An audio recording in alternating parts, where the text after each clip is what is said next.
God is real, and today I'm going to prove it using an argument I created, which, for the sake of its origin, I will call argument from UBT.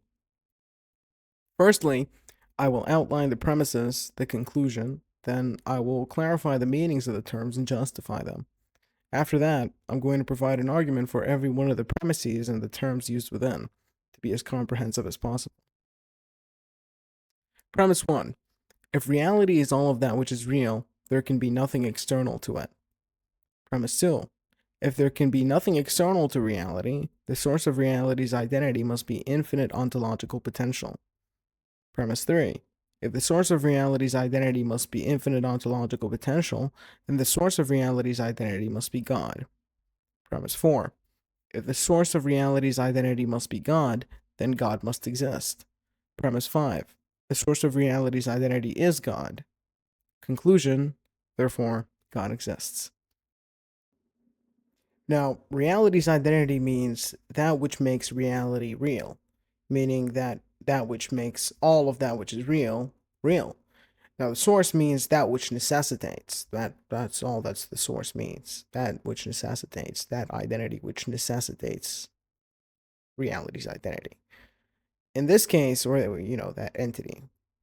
In this case, the source is that which necessitates that which makes reality real. It is impossible for reality to be real if not for infinite ontological potential. There is infinite ontological potential, therefore there is God. Now, the argument for premise 1 is premise 1. That which is real is a possibility which can be distinguished from all other possibilities. Premise 2. Reality constitutes all possibilities that can be distinguished from all other possibilities. Premise 3. If reality constitutes all possibilities that can be distinguished from all other possibilities, then only real possibilities are possible.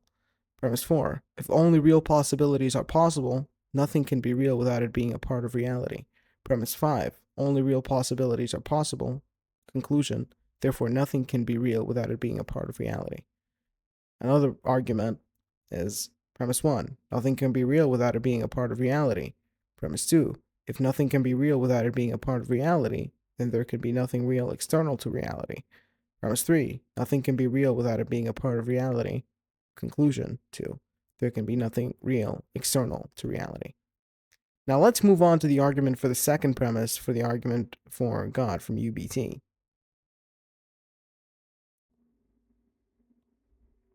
Premise 1. If there exists nothing external to reality, reality is wholly self-contained. Premise 2. If reality is wholly self-contained, its source must account for all possibilities and aspects within it. Premise 3. A source that accounts for all possibilities and aspects within reality must have infinite ontological potential. Conclusion. If there is nothing external to reality, the source of reality's identity must be infinite ontological potential. Now let's move on to an argument for premise 3 of the argument from UBT. Premise 1. Infinite ontological potential is defined as the unlimited capacity to ground all possibilities within reality. Premise 2.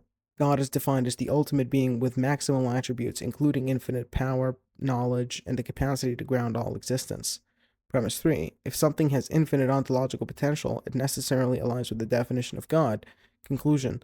If the source of reality's identity must have infinite ontological potential, the source must be God. Now, let's move on to an argument for premise 4 of the argument from UBT. Premise 1. God is defined as the ultimate necessary being who grounds all of reality in its identity. Premise 2. A necessary being cannot fail to exist. Premise 3. If the source of reality's identity must be God, God must fulfill the role of the grounding entity for reality's identity. Conclusion. If the source of reality's identity must be God, then God must exist.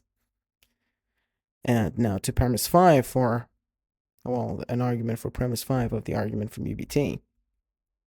Premise 1. Reality is self-contained and has no external reference.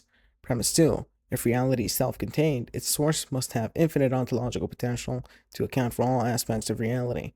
Premise 3. If the source of reality's identity must have infinite ontological potential, it aligns with the philosophical concept of God.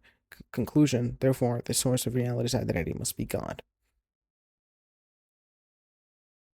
This argument is extrapolated from the content and the substance of the CTMU. And I challenge any atheist alive to debate any single one of the premises from these arguments, because I don't believe that they can be challenged thoroughly or quabbled with, or quibbled with, rather, um, in any substantive extent, because I think they're wholly and fundamentally justifiable, because it is based on a super tautology that is the CTMU. It can't be broken. God is real. Sorry. Deal with it.